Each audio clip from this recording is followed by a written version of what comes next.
This is the DRS train. I feel a sudden urge to invent everything and plant the Union Jack on some shitty island in the middle of nowhere. I'm Peter Brook. I'm joined by Nav F1, Nedzo's F1 Gridbox, and Ace Shield, and you're listening to the DRS Train podcast. So we had what I would consider the summit of every season yesterday, which was the British Grand Prix. A hell of a race, certainly from my perspective, because I actually went to this one. And what I'll tell you, Alo, is that watching a race in person, and my co-hosts will know this because all of them, as far as I know, have been to races before, is a very, very different experience to seeing one on television. And yeah, there's a lot to cover, a lot of interesting stuff from my perspective. And it would be really great if one of my co-hosts were to ask me about my trackside observations. So, Peter, what were your trackside observations for the 2025 British Grand Prix? Oh, I'm so glad you asked, Nedzo. Well, I think I'll cover this a bit. When it comes to actual race-specific stuff, we'll get onto that more when we cover each team, and obviously because you guys will, ironically enough, probably know more than I did, even though I was there. But I'll cover a few things, just the general spectator experience and what it's like, just the logistics of being there for anyone who hasn't gone who wants to go, because this is my third British Grand Prix, but the first one I've done in 13 years. So I went in 2011 and 2012. This time I was only there for race day, and I think what I've realised is that next year I should probably do the entire weekend, because it was a bit rushed and everything. Getting in and out of the circuit was a very stressful experience, because there's a lot of people, a couple of 100,000 maybe, trying to get in and out. And I got there 45 minutes later than I planned to, because I took a wrong turn with some very confusing instructions. Which meant that I missed Formula 3. So when I got to the circuit, there's only one entrance, which takes you onto what was Priory, the old part of the track. So you walk onto an old part of the track, 30-minute power walk all the way around the circuit, then to Chapel. It rained the whole time, and then I got to my seat, and then they red flagged F3 because the rain was so heavy. And then I got in my seat and it shat it down, like, really badly. I got completely soaked. It was a thunderstorm as well, and the thunder was deafening. It was directly overhead, and it could well have hit some of the grandstands, the lightning possibly. And so I got soaked once, and then, fortunately, because it was a very, very windy day, got dry going quickly, and then got soaked again during F2. And then in the race itself, the very worst rain, because there was that rain shower quite early on, and that was the worst one because it was facing us. So I was being hit from the front. So I had to sit there just looking down and couldn't look up to see what was going on track. But fortunately, they had the safety car for that, which at the time everyone was complaining, was like, why is there a safety car for this? It's fine, even though it was very unpleasant. And then I saw the TV coverage and I was like, okay, actually, that looks a lot worse on TV than it did to us, even though we were at Beckett's, which is like the fastest part of the circuit. But yeah, general other stuff. I mean, it's always, this is the thing that going in 2011, 2012 was kind of what inspired me to make YouTube videos, because you get universal coverage of every car. And I really loved seeing the HRTs and the Marussias like drift away from everyone else and do their own thing. And this time it was Tsunoda doing that, just every lap further and further away. The hybrids, they sound better than I thought they would. Like, they're quite loud, not as loud as the V8s or the V10s, but an improvement. I mean, the F2 and F3 cars were baller, but I thought these were going to sound like absolute arse, but they've obviously improved them since 2014. But not loud enough that you would need like earplugs, which I did for the V8s and would have done for the V10s had I gone that far back. The reactions from the crowd were a bit tamer in general than I thought would be the case. Compared to 2011 and 2012, the enthusiasm just didn't seem there in the same way. There were bigger cheers for Hulkenberg than there were for Lando as well, which was fun and very much deserved. And yeah, it all came and went in a flash, because I was there for about 8 hours and spent over an hour trying to get in, and then about 3 hours trying to get out at the end. So that's all. That's a nightmare. So if you go, try and go for the entire weekend, and on Sunday, or each day at least, I would say stay as late as possible to avoid the traffic. But the good way to do it is do a full Thursday to Monday kind of sesh. Yeah, those are the main general observations. Obviously, there's a lot more to say when it comes to racing and stuff. But if we turn to the race itself, and you three will understand all this better, particularly strategy and everything going on. But across the whole weekend, so we've seen that McLaren are unstoppable again. The pace difference was colossal, and I could see the gap increasing every lap. really not good week. Well, apart from Saturday, not a good weekend for Max.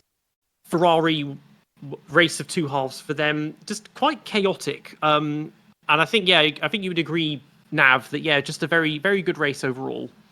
Well, interestingly, Peter, I have not attended a race actually because I have rotten luck when it comes to attending races. I was meant to attend the 2011 Bahrain Grand Prix, and that got cancelled because Arab Spring. And I was meant to go to the 2023 Imola Grand Prix, and I was literally there, and then flash floods took over the entire Emilia-Romagna region. So if you guys don't want a race to happen, just send me there, and something will happen. Like, it could have been 2021 Spa experience, and something would have at least taken place on the circuit, but no, the race was completely cancelled. Anyway, I will pay your flights for Vegas, Qatar, and Abu Dhabi. So I will happily go to Vegas, Qatar, and Abu Dhabi. Yeah. But yeah, I have rotten luck, and let's see for the next time I try to attend a race. And yeah, the race was actually really fun because I was actually gonna ask that as well. Do you guys think, before we start going into team by team, Nedzo, for example, do you think this is going to be remembered as a modern classic? Yes, I think pretty much undoubtedly yes, considering what we've had in terms of strategy, in terms of the storylines, in terms of everything, because it's not just about the battle for the lead, the controversy surrounding the McLarens. You've got Hulkenberg, you had Stroll, you had all sorts of Hamilton seeming to be somewhat decent for the first time this season, all that sort of stuff going on. Certain teams falling, certain teams doing extremely well. So I think, it's going to be considered a modern classic, especially if 2024 is considered a modern classic just because it was Hamilton's 9th win and because it got quite interesting towards the end. Then this will be a modern classic times 10, times 50 million, to be honest. Right, well, let's get into McLaren then. They were completely ahead of the pack, except in quali, which might be due to Verstappen's brilliance, but also both drivers making some mistakes. But yeah, their pace just seems stellar at this stage. And I think it was best portrayed by the race itself, where during the entire chaos, you had Norris and Piastri running 30 seconds ahead of whoever was third for most of the time that was actually racing. So, yeah, they are winning the constructors by a landslide, aren't they, Peter? Yeah, I think they're on more than double the points of Ferrari at this point. So that's a done deal. So when the team gets like funny about in Austria and they're like, "Oh, please don't crash," it's like, well, why not? Because you've won the constructors, and it's supposed to be no team orders garbage and who wins. So why not give us some entertainment? We need something like that. There was little chance of that happening this time, of course, because from my perspective, the first few laps were behind Max. Max was visibly struggling. He was always very unsteady going through Beckett's, and he went off 3 times. And the first time he went off there was when opened the window for Piastri to pass him at Stowe. Once they got past him, they just vanished. Like, the gap was absolutely enormous to third place very quickly. Lando, even without the penalty for Oscar, Lando might have caught him anyway because he was very, very slowly catching him throughout the whole race. I did, fortunately, because the data held up far better than I expected. Like, it didn't work in 2011, but this time it worked throughout the whole race. I found out about the penalty because otherwise you can't really hear. Like, there was a big screen, but on the opposite side of Beckett's, and it was very small, very hard to tell what was going on. Couldn't really hear the commentary, especially when the cars were driving past. And people around us, there were murmurings of a penalty for Ocon. Ocon? Probably Oscar. I mean, Ocon gets penalties anyway. Murmurs of a penalty for Oscar, and then we saw the replay of him braking behind the safety car and Max nearly hitting him. I was like, okay, so that's taken a bit of the wind out of it because now Lando knows he can relax. But then didn't Oscar also ask to get the position back? Like, that's not how this works. Like, no, that doesn't. It's not like you gave him the lead so he could try and pass someone else, and then he gives it back if they can't do it. But yeah, what annoyed me with the driver swap is that Lando had nothing to do with it. It's like, yes, I can see why he thought the penalty was unfair, but why should Lando, who's now in first, relinquish that position? And this is one of the bits where I wish Ciaron was here because he would have gone mental over that demand, because he was already in our little chat going berserk over Piastri asking this, and he said, just in his words, that Piastri was acting very entitled and arrogant. Those are his words. So yeah, it was really surprising. I think we saw the very first Piastri head loss yesterday. A driver who seems so composed and people calling him Iceman 2.0. Yesterday he lost it. And he didn't calm down after the race. It just kept going on during the post-race celebrations. What did you think, Ace? So Piastri, the safety car was called ending very late into the lap. And so what I think happened was Piastri was caught off guard with the deltas you have to respect when you do a restart. And so he had to slam on the brakes as he did. And so that got him a penalty. And I can see why that is PS, why Piastri feels like a victim, not like it was his fault that he got a penalty. It was down to circumstances outside of his hands. And so he asked to get the position back, which is very entitled, but it reminded me of Australia 1998. There was Hakkinen who got some weird crosstalk on his radio, and so went into the pits thinking he was calling to the pits, but it was crosstalk from another radio, and so he lost the lead and was second. And so they did team orders to get Hakkinen back in front because he lost the lead through no fault of his own. So that was McLaren in 1998, and McLaren in 2025. Similar circumstances, certainly not the same, but similar enough, decided to not swap the drivers back. So I know for a fact that Ciaron thinks what McLaren did in 1998 was wrong, and he also thinks that Piastri getting a position back was absolutely wrong. And so he's consistent in that. I think that I understand where Piastri is coming from when he says he wanted the position back. From Oscar's perspective, you're always going to try something like that. But if you don't try and say, "Oh, can we sort something out so that I can potentially win?" then you're not really a racing driver. So I can see why he's doing it, and I can see why McLaren said no. I think had they both been fighting on equal terms, there's more chance that they would have had a collision. And I know they're so far in front of it doesn't matter, but it's still not helpful to, for example, crash out of the team's home race, out of one of the drivers' home race.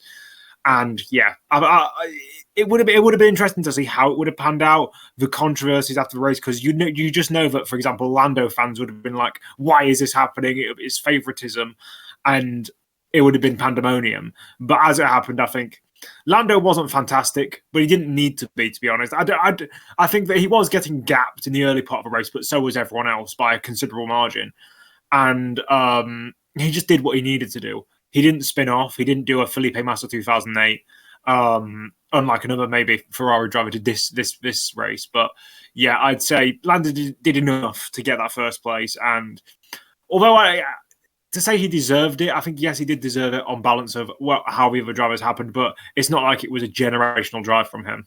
Piastri getting upset. I mean, we don't like when you're watching from the stands, you can't hear radio commentary or the team radio or anything like that. I've tried to find stuff, and I caught a glimpse of his interview at the end of the race. He sounded just mildly inconvenienced. I haven't seen it. I can't was he ranting a lot or whatever? I don't really. Yeah. He was ranting a lot on the radio. He said something along the lines of, "If I say what I really think, I'll get in trouble," kind of stuff. But he did seem very aggrieved. Even if it was more his tone than it was like what. He was saying stuff that, yeah, you could see he was annoyed, but it was kind of classic Piastri. It's kind of stuff you'd expect Raikkonen to say when he's pissed off.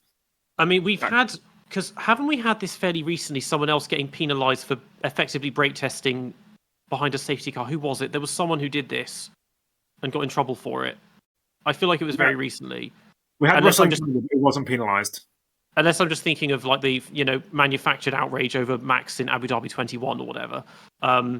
There was, because we had the only other consistency to go on. He got a 10-second penalty for that. Lewis, Fuji 2007, caused Vettel to crash into Webber and just got a warning. Well, there's also Baku 2017, of course. Lewis and Seb. When Vettel drove into him, and then he got a 10-second stop-go penalty. Canada literally this year with Russell and Max. Yeah, that got investigated, but there was no penalty. In this case, I think Max literally drove past Piastri, didn't he? He braked that hard. which obviously could have just crashed into them. But so the actual reason for Piastri breaking that hard was because of the delta, or? Well, this was on the restart, wasn't it? One of the safety car. It gets confusing because this is the thing. After the safety car for the heavy rain, and when that stopped, I looked at the timer and I was like, we're almost an hour in, and this race has barely got going. So it just took ages. Those first few laps, it was very little actual on track stuff going on. But otherwise, I'm not sure why else. So was it the delta? I guess. Maybe, but yeah. It was just, I mean, to be honest, I feel like something like that, it is, to given a penalty big enough that it takes the win away, I can understand that that's an issue when we've had similar things happen before where people have got either no penalty or a very, very lenient one. Because he was very annoyed and he kept saying, well, I guess you can't even decide what to do behind the safety car or something like this, or I guess you can't even brake and do the usual things behind the safety car. So I think from his view, he didn't do anything wrong or on purpose, which I also would be inclined to believe. He's not the kind of guy to brake test Max, also when I think he knows that Max was going to be nowhere in that race anyway. So there was no point to trying to dupe Max, you know what I mean? Like it's not like he was a rival. So it felt very innocent. And I did not get why it was that much, especially as it didn't cause any issue in the end, you know? Well, No, Verstappen spun, and that's the thing. Because Verstappen spun after, there was some talks of outcome and whatever, but he spun after the turn. I wouldn't say that was caused by Piastri. If he'd spun when he did that, then it's like, that's fair enough, because it's the same in your driving test. It's a fail if you cause another motorist to have to slow down or change direction for your own actions. But also, Max is known for being right up people's arse at safety car restarts and getting really, really close to sort of psych them out or whatever. But in this case, it was just a bit. This is where the penalty system. It's like, has it really affected anyone by doing whatever this is? And like Vettel, Hungary 2010, he got that drive-through penalty for falling more than 10 car lengths behind the safety car or whatever. And it's like, again, in what way does that inconvenience anybody or actually mess anything up? Like, it's just, the safety car itself actually had a few wobbles through Beckett's, which was funny. And the cars, they go faster than you would expect, even during VS season safety cars as well. But McLaren have got the constructors. I mean, now that there's 8 points in it between Lando and Oscar. So yes. I feel like people should be more enthused that we have such a close teammate title fight, but it's just not landing it should. The problem is the quality of the drivers isn't that good because, like, for example, even with so-called like teammate battles that are less spectacular, like 2016, for example, we always go back to that because Hamilton and Rosberg both made mistakes throughout that year. It's just because we know, like, it's pretty much every weekend or every other weekend a McLaren is going to make a mistake which hands the other driver the advantage, and it's just passing the baton really. And whoever wins this title, we all know that they are going to be arguably the worst champion in history, if not slightly better than Phil Hill. Sorry, Phil Hill, but that's kind of the level we're at. And I think that's why people aren't really enthused about this because, like, when we've seen historic title battles, even between teammates like Hamilton and Rosberg, like, don't get me wrong, Hamilton and Rosberg made mistakes, but when they weren't, they were absolutely caning it and right at the top of their ability level. It's just nowadays that's not the case. It's just that the mistakes are more often, and we don't feel like those McLarens are being pushed to their limits.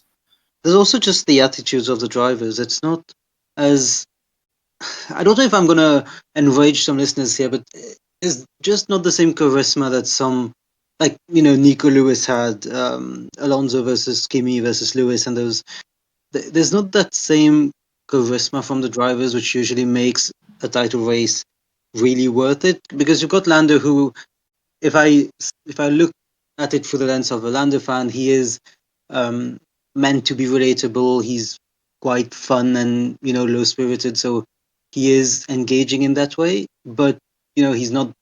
He concedes too much and he takes it too chill. Like, for example, I was a bit surprised when last week he said, "Oh, see that."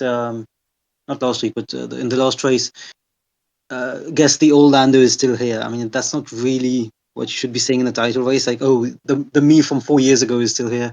And Piastri, I enjoy him more, but again, there's something's missing to really be like, wow, this is a clash of personalities. And I think that is playing against the race a bit. It's just because they're trying. But as the whole McLaren mantra is nowadays, they're trying to be nice to each other in the middle of a title battle. There's no throwing of the hats in the cool down room in the USA 2015. There's no, even with the kind of respectful kind of battles that we've seen, like Schumacher versus Hakkinen, but you could see that both of them were at the top of their game and that they were actively pushing each other right to the limits. Whereas with these two, it's just like they're pushing themselves to the limits and then going over them and just making mistakes.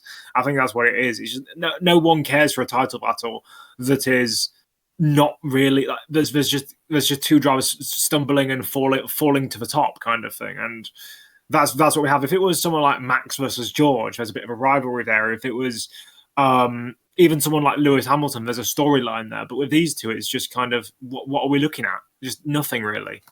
I think with them, the issue as well is that they've been excessively media trained. I mean, Piastri to within an inch of his life, that they have this, it's a purely professional relationship. They seem to have there's no like equivalent of Carl Lando or Carlos. They're not like besties or whatever. They do they do the social media tat and all that because they have to. But otherwise, they don't hate each other. They don't like each other. They just exist for each other. And there's nothing so there's no, and we see this even the on-track battles. The best one we got was last weekend in Austria, and even that was like kind of flopped because it just wasn't working, and that so it's not the same. They need to start hating each other. They need to start driving like Max and Lewis did in 21. But they're not going to do that. It just doesn't fit them at all. And I can't see Lando properly hating anyone. He wasn't hating on Max when Max was actually pushing him off in ways that I think every single driver would get annoyed in 2024. Like Max was fully dive bombing him and nearly causing crashes, and Lando was fine with it. Like he would complain for 10 seconds and then be fine. So I don't really think anything will make that happen.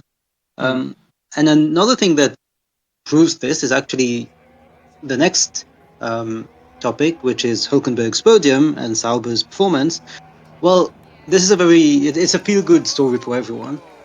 But just to link the McLaren story to Hülkenberg, during the podium celebrations, it was so off. I'm not sure if you guys have seen the clips, but the post-race, the cool-down room and the podium celebrations were so off because they just ignored him. They completely were doing their stuff. They had a little chat to each other. Then they just completely ignored him. And then on the podium, again, they were spraying each other a bit, and they just left Hülkenberg alone in what should have been a huge celebration where they completely drench him. They literally pour the bottle over him. Nedzo will know fully how Maldonado was celebrated.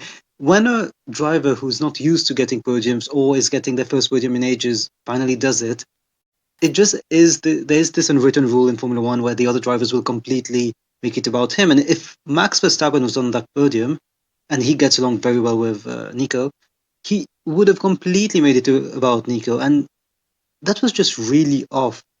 You know, Maldonado was lifted by Kimi Raikkonen and Fernando Alonso on their shoulders in one of the most iconic pictures, I think, on any podium. And Hülkenberg is just like in a corner, spraying his team, then goes back and leaves. Yeah, just sad.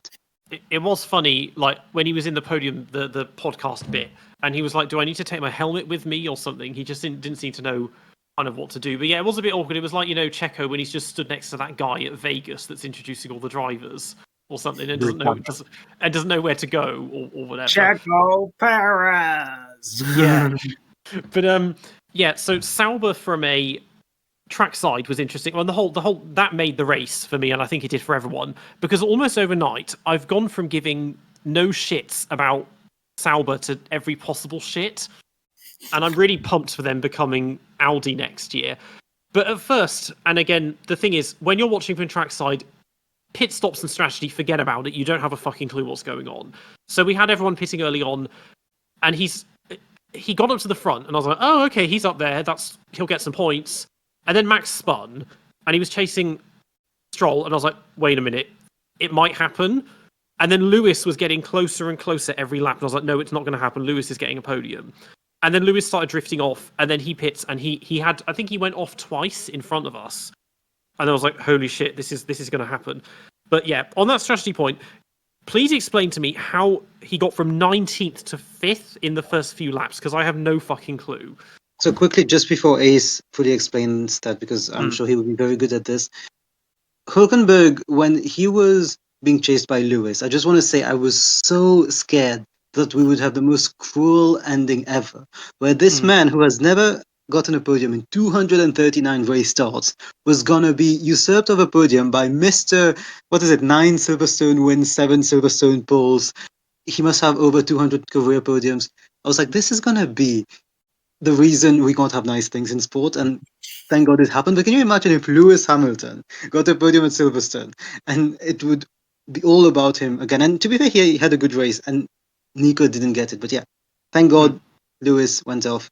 Ace, describe the P19 to P5 situation, because even I didn't fully get that. So there were a few strategies at the start. There were those who pitted immediately on the formation lap for dry tires. Whether they were hard tires, medium tires, that strategy sucked ass, because by the time the tires got good enough to be competitive, so to speak, competitive, I'm speaking 5 seconds of the pace each lap, they were 10 seconds of the pace each lap. And so after 6 laps, they were already 30 seconds behind the last of the Inter runners. So those guys were out of the race. They just vanished from my perspective very quickly behind them, yeah. Then we have 2 drivers who pitted after the start for dry tires. One was Antonelli, he went on the hards and died. Okay, Antonelli was so slow, he got overtaken by the other dry runners who were 10 seconds behind him. It was so bad that they had to pit him again for Inter tires a few laps later. And the other was Stroll. Stroll was pitted for new soft tires. He had a lot of them since he was out in Q1. And so he was immediately competitive. In a few laps, it was under virtual safety car, he pitted. So he had only, 10 seconds to catch up. Anyway, he was behind, I think he was behind Sainz when the rain came again at the end. And so at this point, everybody started to pit for Inter. So what happened there? The timing of the pit stop here to go on the Inter tires was critical, because Hulkenberg was the first one who went on the Inter tires. I don't know the laps. Let's say the main most pitted on lap 12.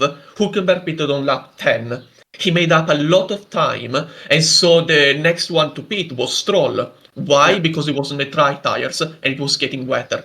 So Stroll had to be pitted immediately. And so Hulkenberg benefited from 2 laps. Stroll benefited from 1 lap, but already being on the dry, soft tires, he had already gained a lot on those tires, more than made up for the time he lost at the pit. And only then did everyone except Albon and Ocon come into the pits for new Inter tires. And so you have the exact same order you had before, except Stroll and Hulkenberg are way up because they undercut everybody in those conditions by pitting 1 or 2 laps earlier. It was that much of an advantage, the new Inter tire in those conditions. And then you have, Albon and Ocon that pitted later, and so they were up in front. But otherwise, that was all that happened at the start. The 2 drivers didn't pit, and so they were kind of up ahead. But they pitted anyway, so they fell back. And then you had Stroll and Hulkenberg, who pitted before anyone else and benefited massively. I'll tell you what annoyed me the most at that stage of a race was that they weren't focusing on Stroll literally carving his way through the field. He was overtaking like 1 driver per sector, maybe even per corner. He was absolutely carving his way through those guys from like 13th through to about 8th or 7th. And it was so annoying that he wasn't showing up. It was like a tiny bit of picture-in-picture because they were focusing on other battles that weren't actually doing anything. It was driving me up the wall, honestly, because I think if we see the onboards, because someone on F1 TV will have those onboards, they will be great onboards because they'll just be blazing past people on the right tyre. It'll be so good to watch. And that was, not to get too much into the Aston conversation, but it goes with Hulkenberg as well, because they both were on the same strategy. Stroll, he was interesting because he pitted on lap 7 or lap 8 to go on softs. He only had 4 laps on softs, but because he went on dries at exactly the right time, and obviously softs are easier to warm up than the hards and mediums, as Antonelli struggled on the hards. He was on the softs for the perfect 4 laps, and no one else did it because 1 lap after Stroll was too late. In 3 laps, you're not going to gain the time lost in the pits. So yeah, Stroll was the only driver on the softs, and he made full use of it. And I'm sure that they are going to post it because they tend to post every single driver who does anything in a race nowadays. But yeah, he made up, I think, 6 positions in 3 laps. I'm trying to find a lap chart, but I found the pit stop summary, so I'm trying to untangle this because we know that George, Charles, and some of the back markers pitted on the formation lap. So we got Antonelli on lap 2, Stroll on lap 6, then Hulkenberg lap 9, and then Antonelli again on lap 9, and then from 10 to 12, everyone else pits. And Stroll was on softs from what, 8 to 12? 6, he pitted lap 6, I've got him, and then lap 10. 6 to 10 then, yes, still 4 laps. So he went for, because this is the other thing, because obviously, okay, so it rained, as I said before, it rained insanely heavily at several points before the race started, and then it rained again a bit about 30 minutes before. And even though the sun was just coming out when the rain started, there was a big, it was like being in the eye of the storm. There was a big blue sky circle all around the circuit. I could see in the distance there's more rain coming, and the wind was really, really strong. It was very windy the whole race, and I could see there was a big set of flags right near me, so I could use that as a windsock. I was like, okay, well, that's heading straight towards us. But even so, the track was just starting to dry out when they started the formation lap, and there were dry patches appearing. It's like, okay, within about 2 laps, they'll be ready for dry tyres probably. And then apparently they weren't, and then it shat it down again, and they all had to pit again. But it was very, very hard to keep up with pit stops, especially at the end when they all started going onto slicks, because then it moved everyone around all over the place, and it's so hard to keep up, because until then, other than the McLarens being miles ahead, everybody else was relatively close together, so you could keep up quite easily, and then it just got very confusing. I thought Max was in third at one point, and then realised that was Tsunoda being lapped, and And the Aston Martin one, I was like, oh, Alonso's got himself up to fourth, and then someone showed me a lap chart. I was like, hold on, the window licker's in fourth? Like, what the fuck is going on? I was like, this is the weirdest race ever. But just to go back to Hulkenberg, do we think anyone's ever going to break that record of most races to a podium? Because the only chance we really have of getting that is Yuki Tsunoda, who's about to reach 100 races, and unless Honda gets a factory team, and I can't see him lasting for 15 years like Hulkenberg. Now I'm about to find this on the record list. It's the Cesaris, then Sutil, then I think Philippe Alliot, and then Yuki Tsunoda. Yeah, something like that. Total podiums, most podiums, highest percentage of risk of podiums. Most races before scoring. Yeah, he still has that record. 239th start.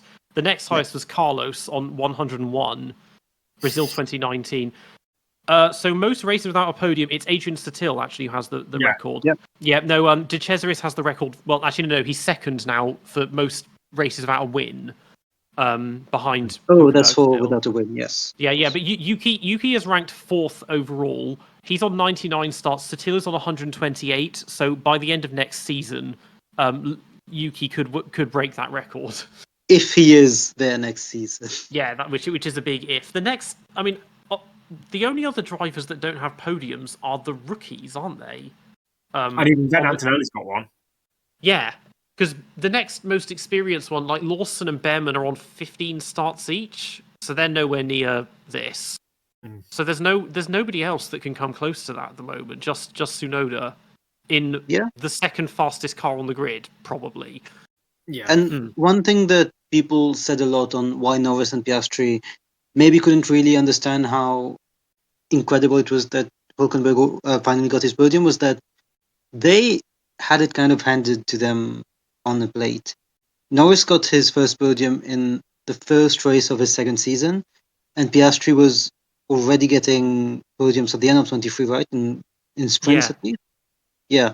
So for them, I think they take it for granted to finish third or second, and they didn't realize or even fully comprehend how much of an important moment it was for the sport. And it really shows how that other example that only the rookies haven't scored a podium yet, how easy kind of it is for the younger drivers to score one, because they will get promoted very quickly, and chances are you're going to finish third somewhere. And yeah, Hülkenberg is from a sort of a bygone era where it doesn't happen like that. You can spend years in the midfield before getting your big break, if you ever get it, which he's never had. And the podiums used to be dominated by the same 4-5 drivers. Yeah, but it was when it clicked that he might get a podium. Suddenly, everyone was like, "Okay, this is a huge race." I mean, from a spectators again.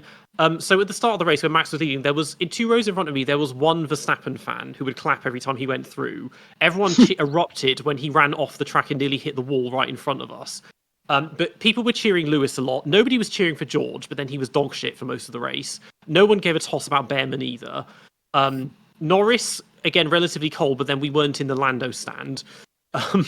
But yeah, a lot of people were cheering Lewis on, even though there was a kind of mix of the ones that wanted the Hulkenberg podium, but then people wanted Lewis to do well too. And then he went off and had a few offs, including one in front of us. It's like, okay, he's Hulkenberg has finally done this.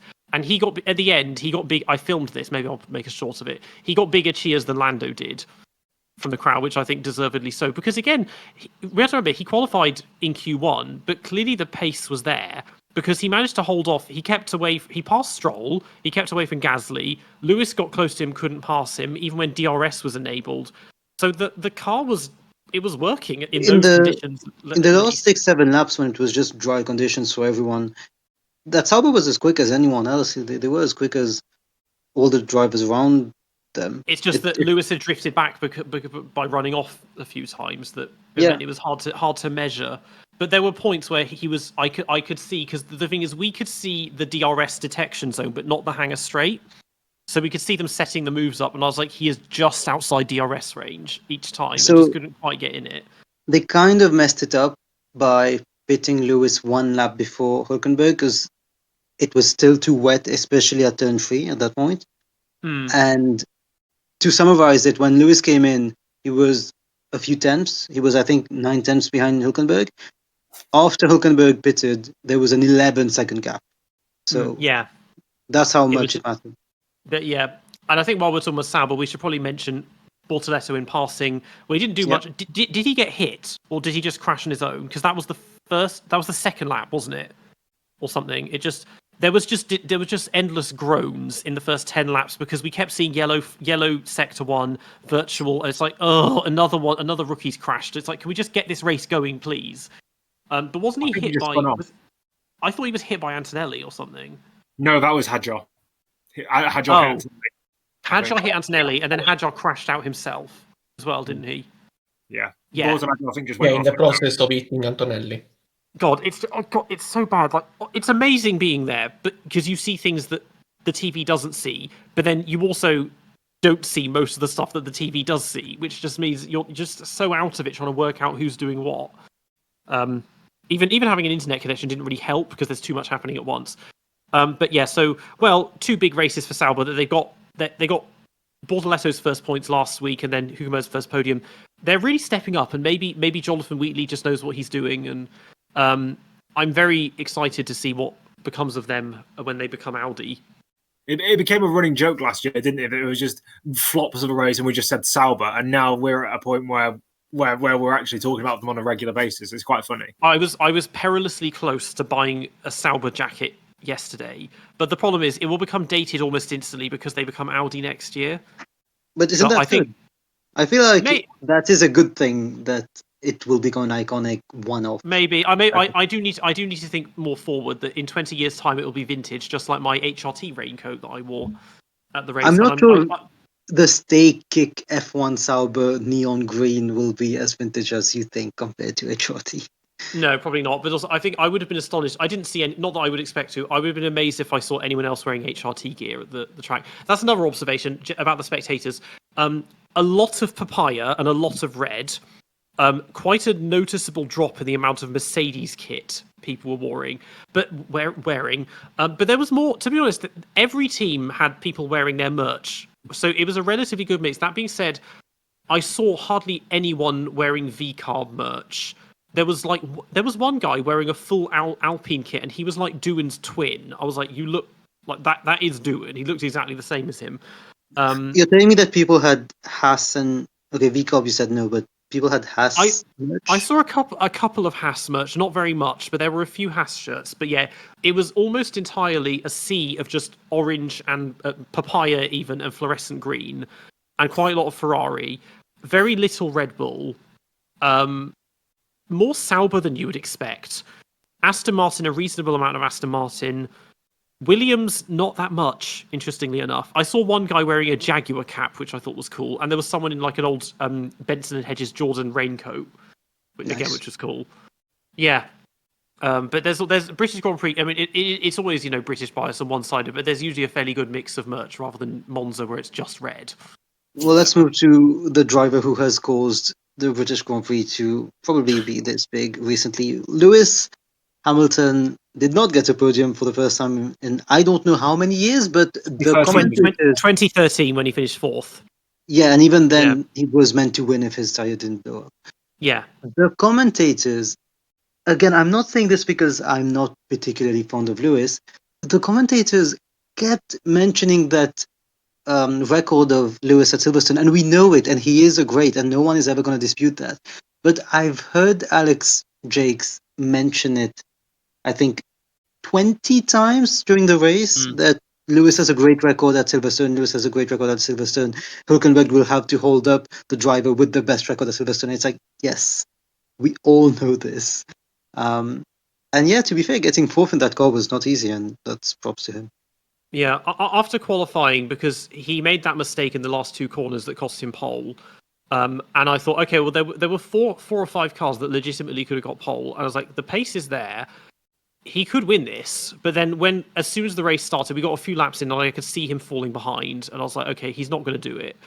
He was behind Gasly for a long time, did eventually get him, but then when he passed him, he wasn't really gapping him that much, even though he did eventually catch and pass Stroll. And that, but it was pitting when he did that obviously just messed it up because he went off Arena, I think, and then he went off in front of us as well. A lot of drivers went off at Beckett's. No one crashed, but we had a couple of big spins. So it just didn't work. But then I realized that he's never going to, on race pace, the McLarens were just so fast that nobody was going to catch them.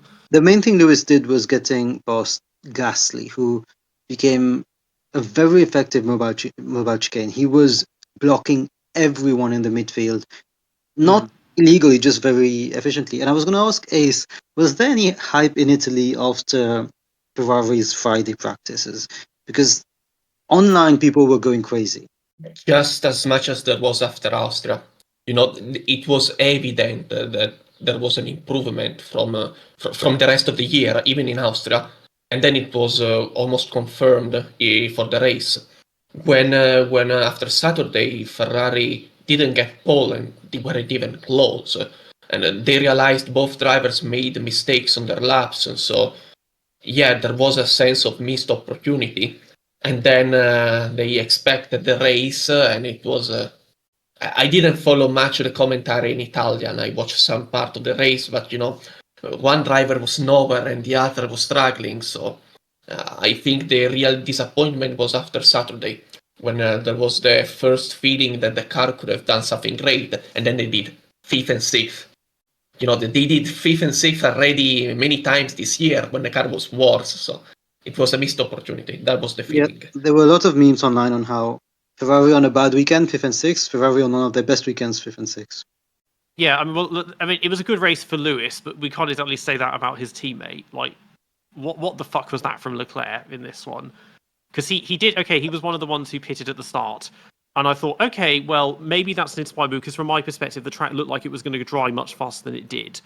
But that didn't work. And then he did the absolutely huge... He went, no, it was George the Spun. He went right across the grass in front of us. And then he went off again, wasn't it, through the gravel at Stowe? And then finished outside the point. And and even before then, he wasn't really making inroads into the midfield and making up positions. And so it just did not work at all for him. Bro thinks he's Felipe Massa. He literally had to dive bomb both Williams and almost cause an accident.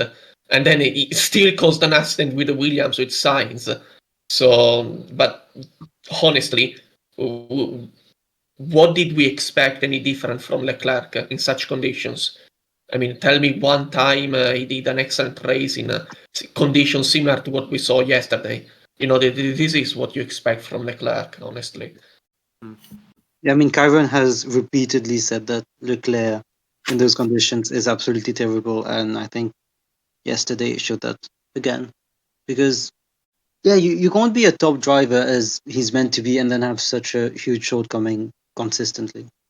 Actually, I want to add, because if there are Leclerc fans watching this podcast, they lash out very harshly to what I just said, because they claim that Leclerc isn't bad in wet weather conditions. No, he's actually good in wet weather. The problem is when the conditions are changing, are shifting from dry to wet and from wet to dry. So in those conditions, Leclerc he makes mistakes. And I'm not a Leclerc fan. I don't follow him closely enough to confidently say they're wrong and I'm right. That's what the Leclerc fans claim, and so I'll believe them. But I just want to say, how can you have a wet weather race that is all wet weather? You're gonna have some shift of conditions, some switch from dry to wet and intermediate conditions. So, you can't have just a full wet race. When was the last time we got a full wet race? When was the last time? It was Brazil last year. Yes, it was Brazil last year. But before that, I was gonna say Belgium 2021.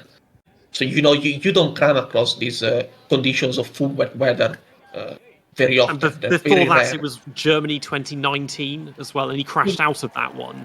Does Suzuka 2022 count? Yes, I mean they didn't complete. Well, they It did was Alpha complete the race. race. The whole amount of action was raining, so that would count. And he got a penalty there as well, didn't he?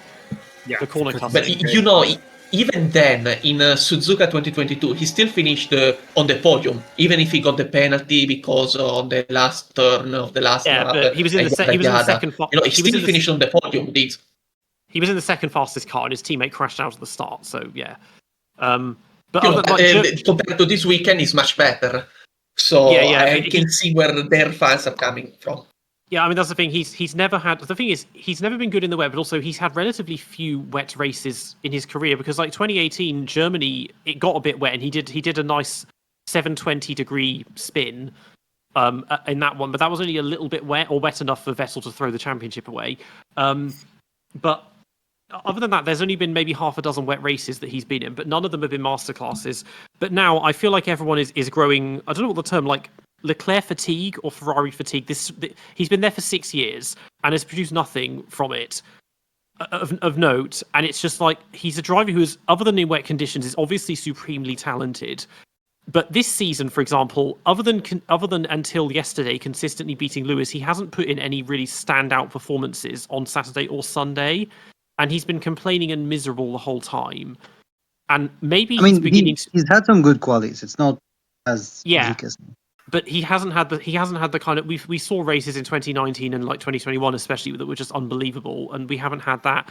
Maybe he's beginning to realize that it's not staying at Ferrari is not working, and it's time to look elsewhere. Red Bull? Somewhere good would be a start. So, which at this point Alpine? is just McLaren. Maybe even Audi. Hell, I don't know, because they don't have anyone contracted next year. I don't think. Do they? I don't think so. Oh. Well, fuck it. Try Cadillac. See what happens there.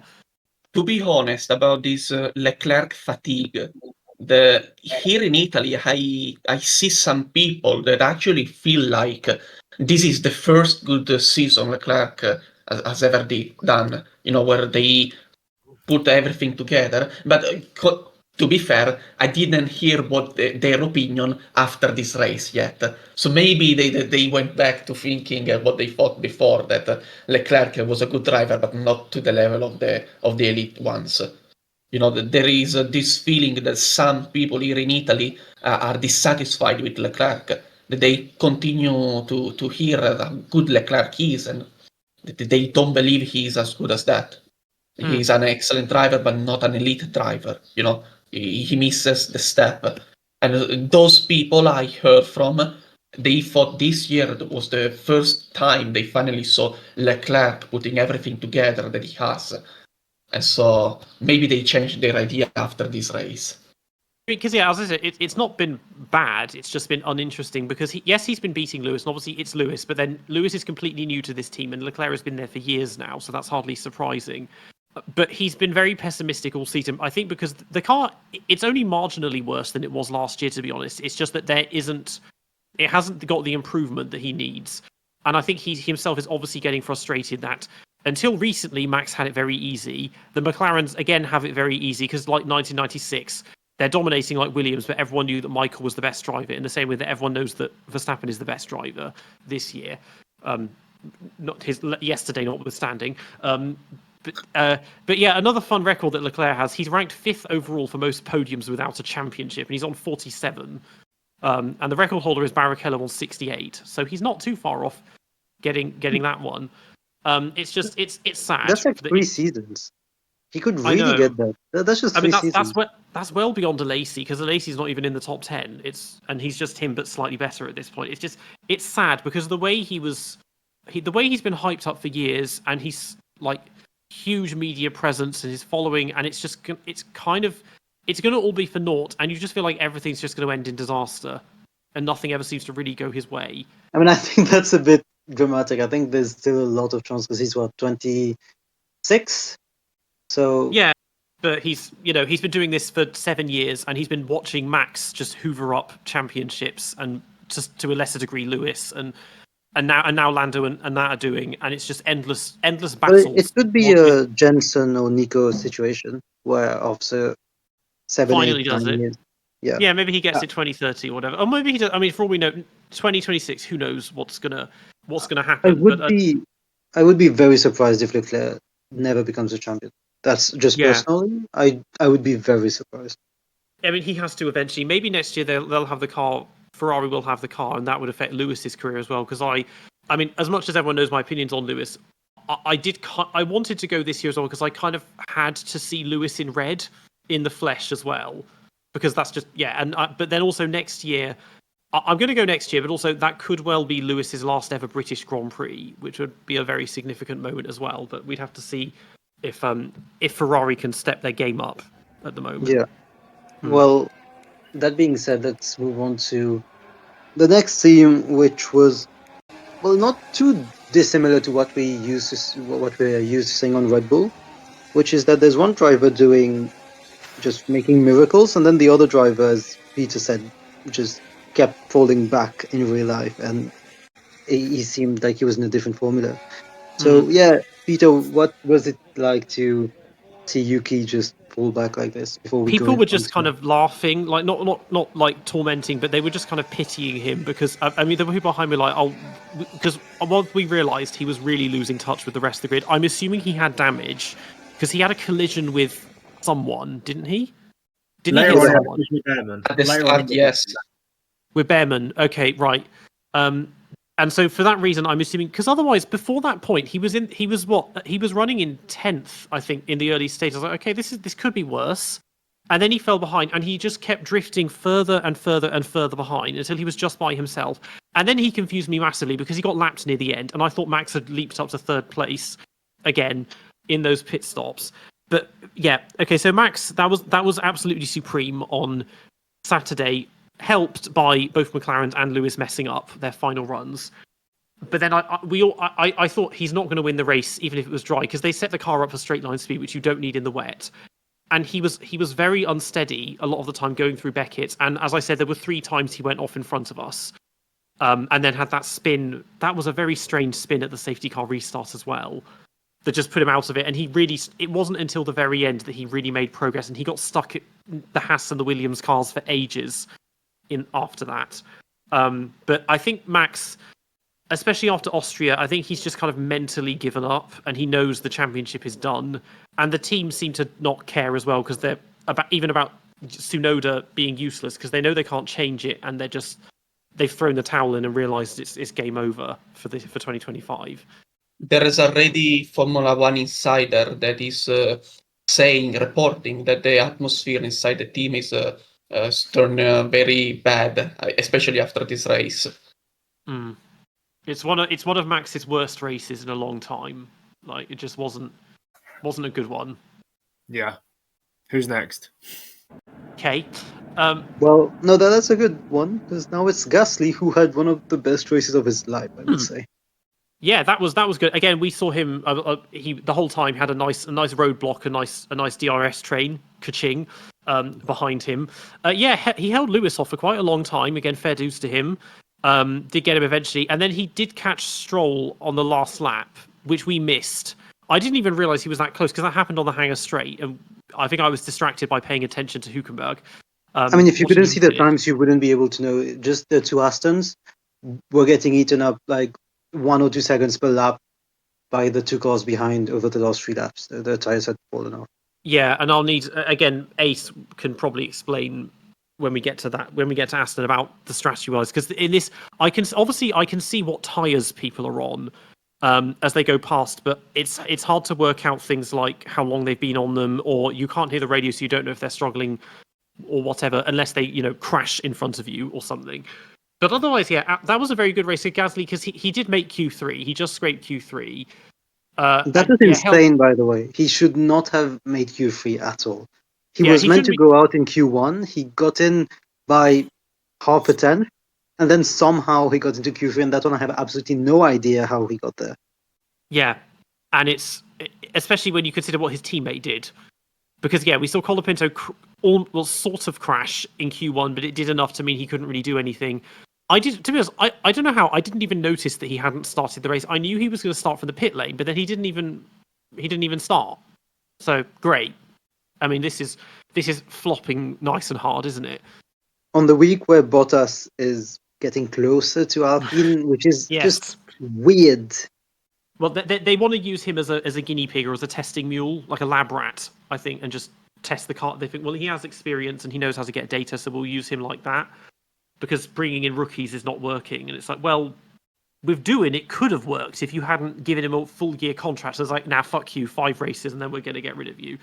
Like and bring in someone who's only marginally better. It turns out because they got glazed by Williams and Latifi and whatnot. South American fandom as well. Yeah. That was. I mean, none of them here because again, I said I saw hardly any Alpine merch, so not many Argentinian fans came to Silverstone, would you believe? The rumours are, by the way, the rumours are that the reason why the Colapinto did not start was because he was fired on the spot by the team. There are rumours that even though there was some sort of mechanical problem, but they just decided to sack it off, and apparently he was sacked on the spot. I don't know how true that is, but yeah. Okay, if it was a legitimate mechanical thing, and I'll bring this back to Austria, like, okay, his car was a little bit damaged yesterday in qualifying. You had a whole day to fix it. You had all morning to get that car ready. How does something break before the race has even started? Like, what? Again, and this applies just as much 30 years ago. You're supposed to be the world's best mechanics. How could it break when the car hasn't even fucking moved? Like, that's not. It's a very. I think it's listed as the gearbox or something. Was what? Yeah, was what, apparently the gearbox was stuck. That's the because they did. He might have done because this was something that was actually very interesting. Is they did before the grid. They did several laps, like practice laps. I think because of the conditions, which I didn't know they were really allowed to do because that's technically like the warm-up sessions that we used to have in the V10 era. But they were doing that, I guess, to get used to the conditions. And I mean, I did when the race started. The safety car went with. I was like, no, you were not doing a safety car. But then it pulled off, and I was like, okay, well, everything's fine. Into the pit lane, so we started normally. But yeah, he probably did those laps, but just never started the race. And yeah, maybe got fired. We've got 2 weeks to find out before Spa to see if there's anyone. That would be very F1 movie build. I haven't seen the movie, but very F1 movie build to just fire a driver before a race. To bring in a fossil who, well, in this case, he's been away for 6 months rather than 30 years. But yeah, yeah. But Alpine in general, things are kind of sucking. But Gasly has been supreme in general for the past like 3-4 years. Yeah, and then we go into a very interesting team for this race, which is Aston Martin, because they had a lot going on between the two drivers. There's, I think, quite a lot to say, and both of them in the end finished behind Gasly, who, again, we need to say he had a supreme race, defended really well on everyone, finished 6th in that Alpine. But yeah, as we said, Stroll got up to 3rd, and it looked like we might get a Stroll podium, and then Hülkenberg got past, Hamilton got past really quickly, Peter, from your point of view, was that weird to comprehend? Like Stroll being up there, then suddenly falling back, or because you didn't Only have when any. I realised it was Stroll. I thought for about 30 laps that was Alonso. And I was like, oh, maybe Alonso get a podium. I was like, hold on. No, what, Stroll? Seriously? Come on. Like, because the other thing is, as well as you struggle to see the names on the screen if it's miles away, it's very difficult to see the helmets because when they're coming past you side on, the halo gets in the way. And if they have helmets that are very similar, you do struggle. Which is why I was getting Tsunoda mixed up with Max when he got lapped. Like Ferrari was easy because it's bright yellow versus bright red and that. But with those, I thought, okay, but Alonso and Stroll have relatively similar helmets. So that shocked me. I was like, oh, okay, that's surprising. And I was like, okay, well, he's holding them up for quite a long time, even though Hülkenberg was all over him for most of the race. And then I could see Lewis closing in. At that point, I was like, okay, Hülkenberg, get past him because you need the podium more than Lance does. But once they pitted, again, that's where everything just went out the window, and I got very confused. And I'm assuming they pitted too early for the dry tires or something to drop because Alonso was just in the midfield the whole race, and then he fell back, and yeah, I don't know. Yes, so the strategy at the end of the race was to pit on the correct lap.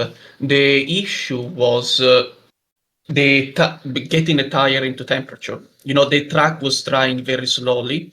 They took 20 laps to get to conditions good enough to think about changing tires.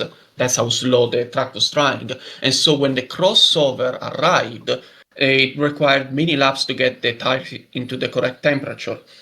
Alonso, who was the first one to pit for dry tires on the medium, at Aston they took the risk. They intended to pit Stroll a lap after Fernando, and then they saw Fernando lost 12 seconds on that first lap, and so they didn't pit Stroll. And then so the lap after, Russell pitted, and again Mercedes had the brilliant idea to pit him on hard tires, because if it didn't work the first time, it surely would work the second time, right? No, Russell, it took him even longer to get the tires into He did the a 720. window. He did a 720 spin. That's how bad it was. Yes! But even after that, it took him longer to get the tires into the correct temperature. And then when they were in the correct temperature, he was still slower than the medium runners. So the strategy was a complete disappointment. It completely failed at Mercedes. But we weren't talking about Mercedes, we were talking about Aston. So anyway, the fact that it took so long to get the tires into temperature meant that even after Alonso felt 44 seconds away from where he was fighting, when the others pitted at the correct time, around lap 41, now he had the tire into the correct window, and so he made some overtakes. Alonso lucked out that the Haas took each other out, and that Leclerc took Sainz out, because it meant he only had to make the overtake on Russell, and was already P9. And instead, Stroll, in all the race, benefited from the strategy. I know Stroll had the best possible strategy throughout the race. The problem is, and I don't know if it's a driver issue, if it's a car issue, if they got an awful setup on his car, if Stroll dislikes completely the car after the upgrades. Stroll was struggling so much with tire degradation throughout the entire race. When he was overtaken by Hülkenberg and Hamilton, it was the tires dying. When at the end he got overtaken by Verstappen and Gasly, it was the tires were dead. He was lapping 3 seconds slower than Verstappen and Gasly. So there was some issue on his car. And also, yes, he did struggle on the inter conditions. He wasn't as comfortable as Gasly was. But the car was working. He only got the short end of the strategy. It wasn't as terrible as Russell or Leclerc or Antonelli, strategy-wise, but it wasn't a good strategy what Alonso got, and that's the reason it was P9. But in quali, I was going to ask you, is there a specific reason why Alonso was top 5 in Q1 and Q2, and then, well, I'm not sure Q2, top 5 in Q1 and then completely fell back? Was it just Aston pushing more than the other teams? Is there potential for Aston to be faster? Alonso claimed after quali to the Spanish media that he was at 100% of the car limit already in Q1. And so he hardly improved in Q2 and Q3 because that was the limit of the car. I'm not really sure how much to read into that because I watched the telemetry of his laps. there were some mistakes, some unoptimizations. Better could have been done, in my opinion. So I don't know if the car after the upgrade became hard to drive. Because that would be very Aston-like. And yeah, his strategy, he was very, very annoyed because he said that in the future, for races with changeable conditions, he will just follow Lance Stroll's engineer or Lance Stroll's pit stops, which, again, your opinion, whether you think that's fair or not, but he was very angry with the strategy. He really wasn't happy with it. And mostly that's because Look, when he pitted, just one thing, when he pitted the last round of pit stops, he lost 15 seconds just on that lap, and I think he was just really pissed. Look, it's a hard job being a strategist because you have to prepare for anything possible that can happen, and 99% of the time it doesn't happen. You're in a position where you don't know what calls to make. So if you have a driver that is fighting for points and you have a driver that is fighting for nothing, you clearly put the driver fighting for nothing on your risky strategy and then see how that works out. Because at least you learn something, you know what to do. It just happened by sheer coincidence. Throughout the entire year in wet conditions at Aston Martin, Stroll was behind and got the risky strategies, and they all paid out. And the one time Alonso was behind and got this risky strategy, it didn't pay out. You know, it's not favoritism, it's not sabotage, it is sheer coincidence. At Aston, their strategist, have decided that they split always the strategy in wet weather conditions, and they give the driver further behind the risky strat, and they keep their lead driver on the safe strategy, and then see how things work out. You know, you can't blame them for them because they got a P6, a P5, and now they got a P7 on a horrible car because Stroll had problems throughout the entire race. He called the car a shitbox at the end of the race. P7 shitbox, he called the car. I saw that. And I saw that quote. And I was like, was that real? Because you've had Yeah, your he best said race. he said it's the shittiest car he's ever driven in that race. Yeah. And it's funny When 'cause I you've had say your- that Lance was struggling, he was fucking struggling, okay? His inter tires survived 10 laps and then they hit the cliff. His soft tire survived 5 laps and then hit the cliff. Okay, he was in the fight with Hülkenberg. He finished, 30 seconds off of Hülkenberg? That's not Stroll being ass at this point. At this point, there's a car problem in there, and I don't know how much contribution comes from what, if there's damage, whatever reason, I don't know. But you know, that was unrealistic to watch a driver fall that far behind and think, it's not just Lance, it's something else. The thing is that, yeah, the strategy didn't work for them, but they got both drivers in the points. The first time they've done that this year. For Alonso, that's his 4th consecutive points finish. It's Stroll's first point since the 2nd round or something. So it's like, things are going well. And yeah, because I know that Newey did the upgrades they got. They have a very, was it not Newey? Oh, I thought it was, and because they had that very wiggly floor edge, and I was like, that looks like a Newey thing, like working magic with the diffuser and whatnot. But so for the time being, yeah, okay, it didn't quite go their way, but the car is working better than it was at the beginning of the season, if nothing else. Yeah. Who's next? Oh, I suppose Williams are next. Yes. I don't have, trackside. There's not much to say on that part. I didn't notice much other than I think both of them went off at Beckett's once, but their race was a bit funny. They just scraped. Well, Albon just scraped points, but they didn't. There wasn't much going on there other than Leclerc being stuck behind them for a while, and I think Max was behind Albon for a while as well. It was a relatively anonymous race from my perspective.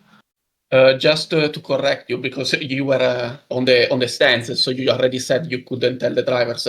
It was Sainz, the Williams in front, for the entire race until the last few laps, when Sainz tried to make the overtake on Leclerc, into stall, so Leclerc braked very late, completely missed the braking point, and so in going off into the travel, Sainz was on the outside. That's why he went off. Right, okay. I thought he just went off. Yes, Leclerc went off because he was fighting Sainz, and in going off, brought Sainz also off.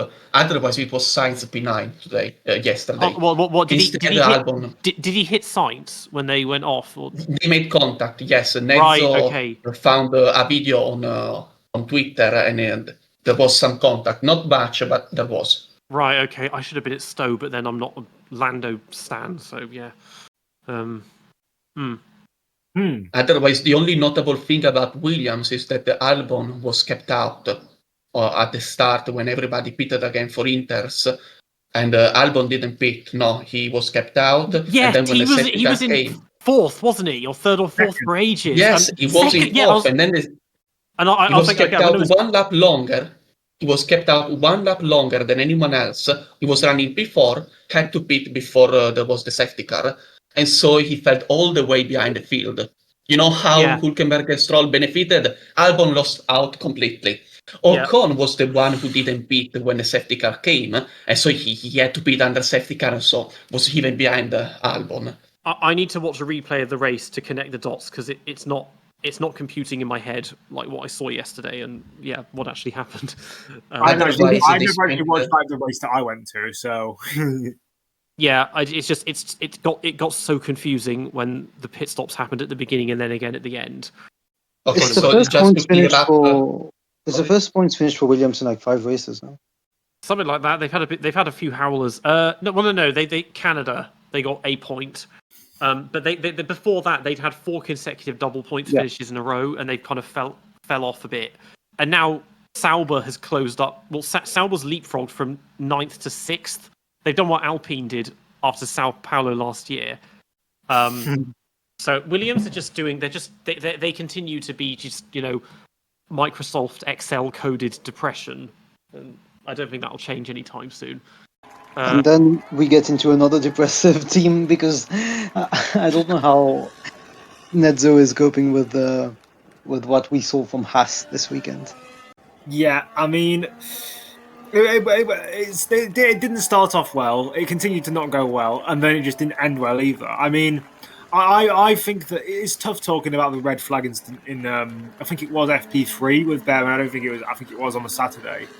And it's the second time this year, and both times you can argue that it is an unnecessary penalty, because I understand under red flags you have to be extremely cautious and stuff, but the fact that he spun and the fact that there was no... I know he was going faster than he probably should have been, but I don't think a 10-place grid penalty is fair for that kind of stuff. I think that 5 places is maybe okay, but literally, like, when he got it in Monaco, it was the first time in 13 years that anyone had got that penalty for a non-engine related like thing. That was the first time that anyone had got 10 places on the grid drop for something that wasn't a grid for an engine component, and that was ironically when Maldonado crashed into Perez in FP3 in Monaco in 2012. I do think because as I said, no one's ever had this before. No one has had that kind of punishment, that kind of problem in 13 years, and now Bearman's had it twice in the success in a couple of races. I think. Why do you think the FIA hates Ollie Bearman? I don't think they hate him. I just think that they are being inconsistent, and it just so happens that he gets most of the inconsistent decisions. Because I mean, he did say, I think it was Monaco, but after that incident where he said that certain drivers get certain punishments and others don't. But I don't think they're being specifically facetious towards him. I think it's just kind of a coincidence that it just so happens that he gets all of the bad verdicts. But yeah, he starts the race and he starts 18th. He goes up and he starts on the wrong strategy. But even then, I think he recovered well. Obviously, Hadjar went out on his own. Antonelli went out due to no fault of his own. And all the other rookies kind of just fall by the wayside. And we've seen in the past, he's been pretty hit or miss in wet weather conditions, and even it's more misses than hits anyway. Like Brazil last year, Australia this year, he was kind of nowhere. But even in this race, he was making up positions, and towards the end, he was fighting with Russell. And I think had he scored a point, this weekend would be a lot higher rated in some people, or at least the race itself would have been more higher rated in some people's eyes. I think that he recovered well, and even I think without that 10-place grid penalty, he wouldn't have been on the wrong strategy. I think they would have gone for the right strategy, and he could have been the one to go on the podium instead of Hülkenberg. He could have ended up like Stroll with a top 5 or a top 6 or a top 7. But I think I think he did a good job this weekend. Like even with the penalty and stuff, which I think was 50-50 and should have maybe been a 5 place at most. Because again, these kind of penalties, we haven't had any of these in the last decade, and yet now he's got 2 in the last not 2 races, but the last kind of few races. It's ridiculous in my opinion. It's because his main rival in F3 was Victor Martins, and the FIA is backing the French driver, so it's a conspiracy against Behrman.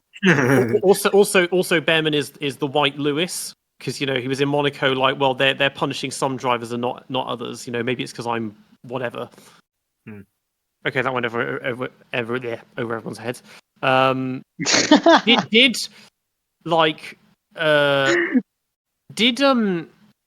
Behrman one of the ones that pitted on the formation lap? Yes.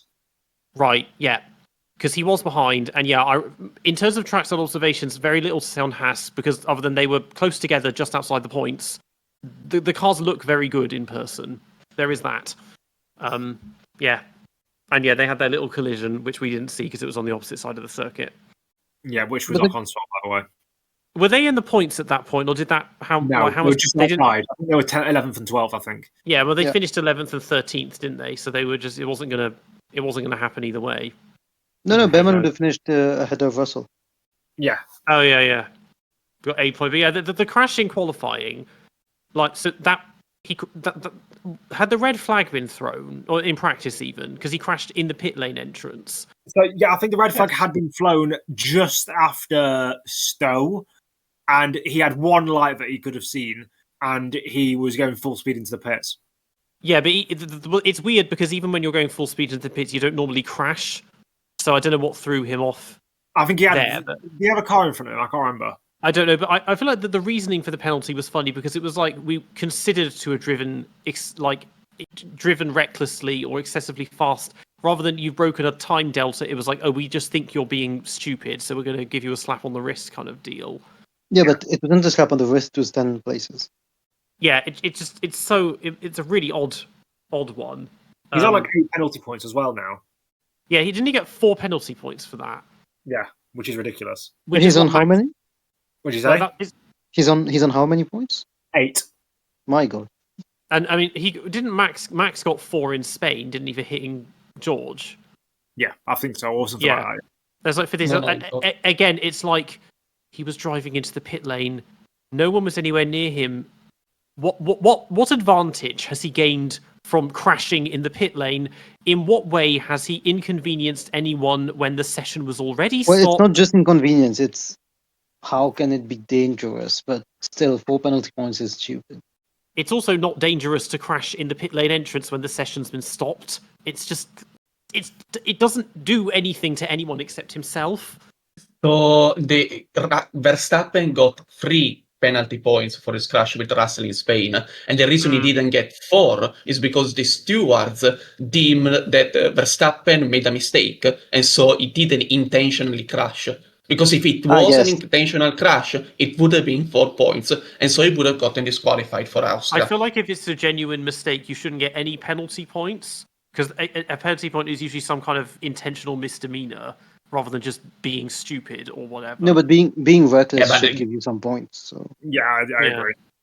Grosjean did not made any intentional crash, but yeah, exactly.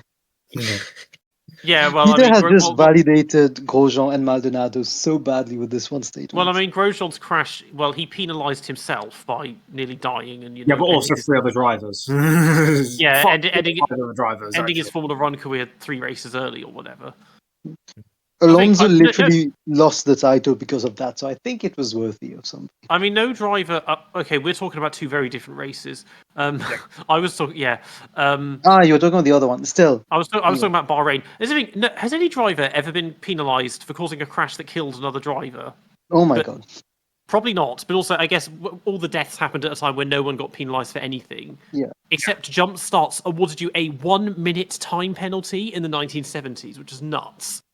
I think that might have been because back in the day there were often times where drivers where they drop the green flag before all the drivers are pulled into their grid spots. That's what caused the crash at Monza in 1978. Yes. It wasn't a one-time thing. That was actually pretty common back in the day, which is so Yeah, but the thing stupid. is, also, when you look at the race starts in the 70s and 80s, there is no effort to actually line up properly in your grid box. There's those miles behind them, and everyone is very hesitant to move at the start. So maybe it's because they're manual gearboxes and blah blah blah. But yeah, it's not nearly as synchronized and slick as they are these days on race starts. We're running out of teams now, but I guess Mercedes are next. So that was another mare of a race.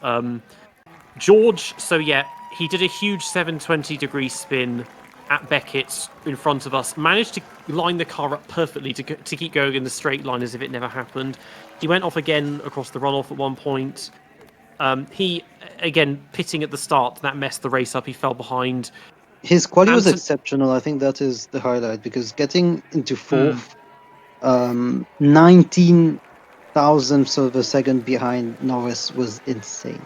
I think. I mean, also because it was cooler conditions, which would play better to them, but still, it was he kind of really pushed that car. But then in the race, that kind of spelled the end of it. There wasn't, because people were getting sort of sick of him in the grandstands because he took so long to not get past Gasly in the end and was just stuck there for ages, and he was receiving a relatively cold response in general compared to Lewis, and yeah, so that just didn't work. And then Antonelli. He was an early pitter, wasn't he? And he got hit by someone and then retired with damage. Hadjar. Yeah. And he was. I remember him being quite far behind at one point. So his race just didn't work. And it means that's 4 retirements in 5 races or something. It's getting a bit much. It feels like, yeah. Yeah. Okay. I expected Ace to jump in there and start defending him or something. No, Yes, I already said everything about Mercedes. They did look. How can you evaluate a team whose strategist says, "Okay, we wanna make the crossover and we will make it on hards," and when it fails, but it doesn't just fail; it fails hard the first time. He gets the second time and says, this time the hard is gonna work. There is nothing to say about Mercedes. They made the worst possible strategy calls in existence yesterday. I don't know. They might as well. They made it after Alonso pitted on mediums and struggled, and they were like, "Oh, you know what's gonna work? Put a harder tire." Yeah, Alonso lost 15. Alonso lost 15 seconds by pitting first, and then they were like, "Oh, you know what? Let's put Russell on a harder tire, and that's gonna work." And then Russell obviously did a 720. I was like, "Well, what were you doing?" Mm. The only thing I can add is that Russell asked to pit very early. Okay, it was Russell's call to pit that early. Then I don't know if it was Russell's call to go on the hards instead of the mediums. So I've got the pit stop summary again. So Kimi did not pit on the formation lap, so he pits on lap 2 for slicks, I think. Yes, and he failed very, very badly. And then he pitted again on lap 9, just before everyone else pitted. Because he was so bad on the inter tire, on the hard tires, that the team felt that they had to put him back on inters.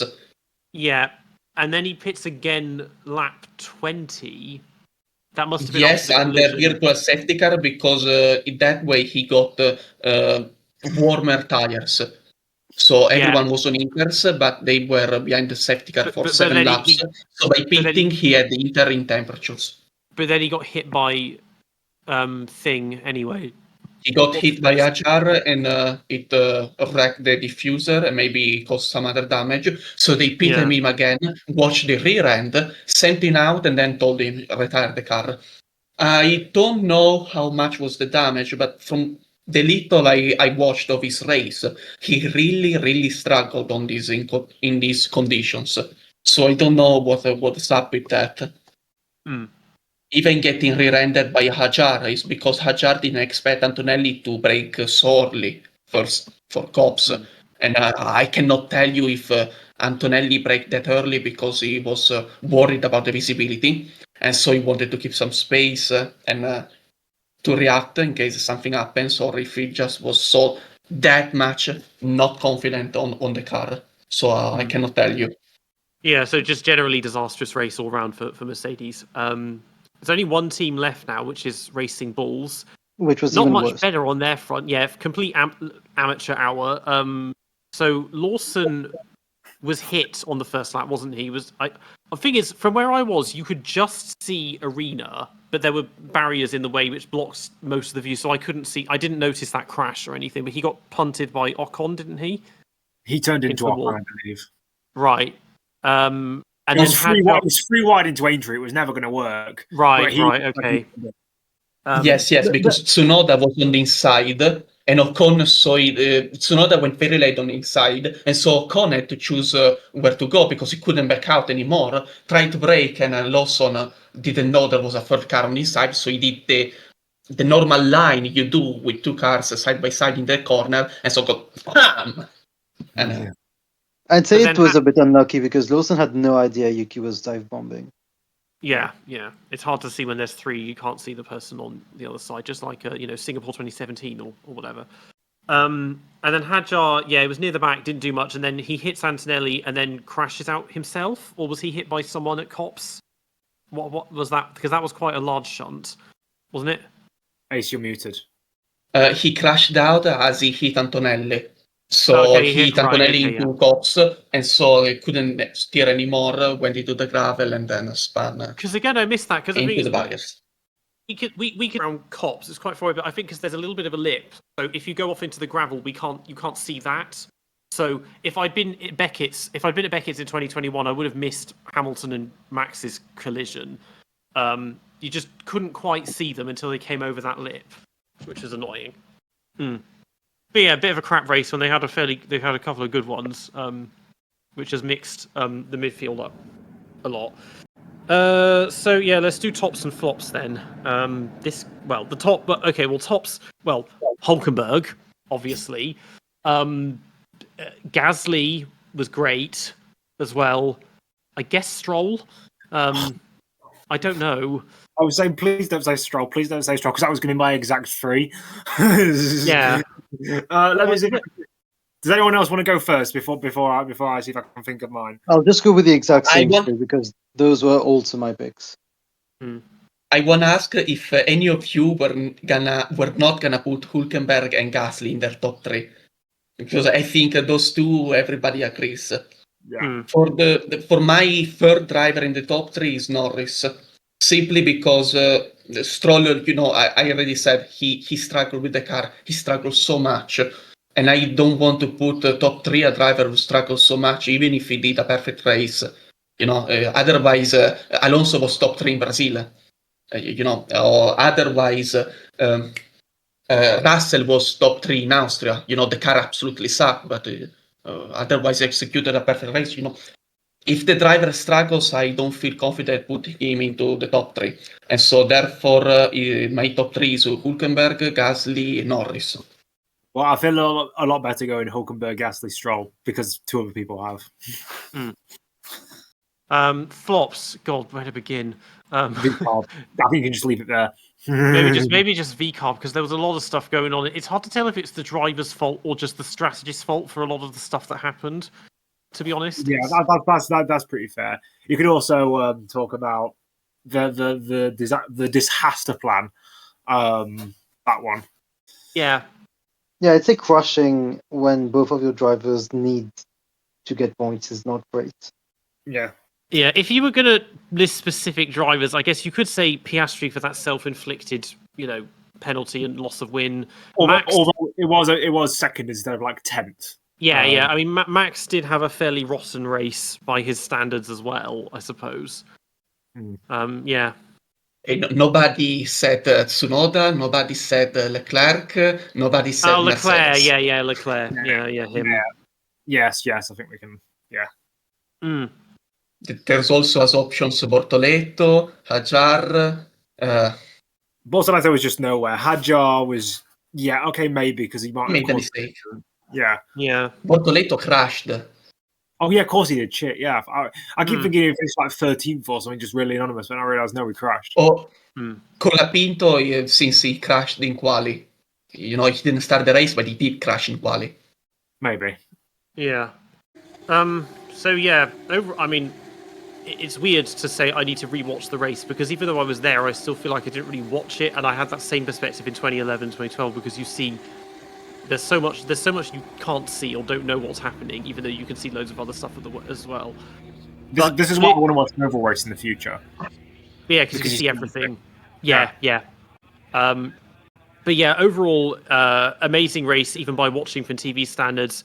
It's always as good when you go there as well. I mean, because when I recently did my video ranking every circuit, and I got the usual things of British bias because I put Silverstone at number 1. It's like, well, races like this are why Silverstone isn't at number 1. Like this, yeah. It's just there's so much. Like it's my 3rd time there, and now I look back and I really wish I'd gone during the V10 era as well. And it's a very hallowed ground for motorsport fans, and it's an amazing weekend. But if you're going to go, do the whole weekend because you need to really kind of build into the race, and it's very rushed and chaotic and stressful if you're just there for Sunday. The way you do it, a proper Thursday to Monday sesh, is how you do it. But yeah, the race, a very good race. This title fight is heating up, just 8 points in it now, so it'll be interesting to see which one of those two does take the crown in approximately 4 or 5 months' time. You've been listening to the DRS Train podcast. We're on YouTube and Spotify, and you can find us on Instagram and X at the DRS Train podcast. Become a channel member. You can get early access to videos as well as some extra content and join our other members, Burak Choshkun, Chris O'Dea, and Blue Guy. Stay safe, make sure to tune in for our next episode, and we'll see you all next time. Bye.